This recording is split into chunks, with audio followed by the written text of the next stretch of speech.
Olúwa mi ẹ̀rọ. Kudi ló kọ́ gbogbo kìíní. Ìyàbọ̀ rí báyìí. The return.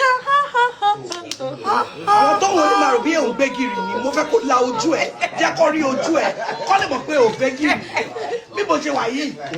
Kudi ló influence ọmọ Ìyàbọ̀ rí báyìí. Ìyàbọ̀ is very calculated.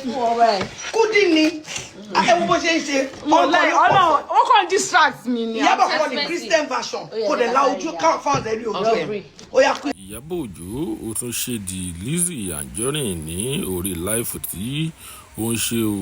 Arábìnrin tí a mọ̀ sí Mercy Aigbe òun náà wà ní ibi láìfù náà. Ẹjí gbọ́n nǹkan tí wọ́n sọ. Christian version jẹ́ kó kọ́ bí. The return of Arizo. The return of Arizo. The return of Arizo. Tí bá sọ akọ̀yìn fún ẹ Kudi. Tí bá sọ akọ̀yìn fún ẹ. Kí ló tún pa? At Odeon Cinema. Ó yá fún wọn ní soprano. Wàá gbé lọ sókè.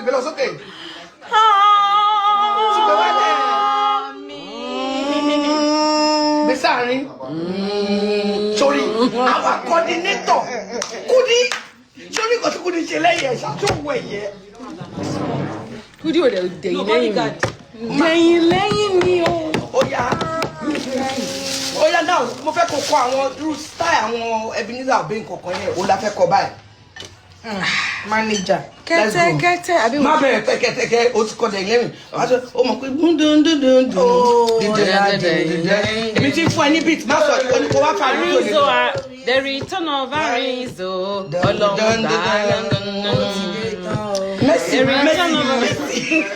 Mercy. Ìyàwó stress wà ní ẹ̀fọ́. Ìwọ ti ń gẹ̀tẹ̀ Mercy ló já kúrò lókè. Ṣé bí má ṣe back up? Ṣé kí má ṣe back up?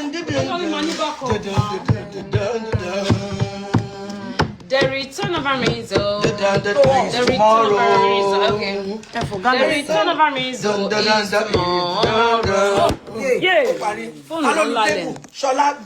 Yeah. Thank you.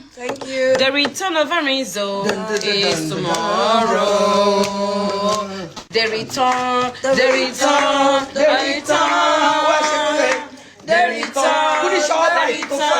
Is tomorrow. The return is tomorrow. At Odeon Cinema. Greeny. Buy your ticket. Okay.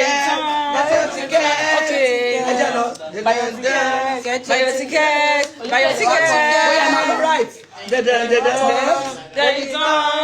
return of Arizo. The return. Shola kilo show ẹ. The return of Arizo. The return.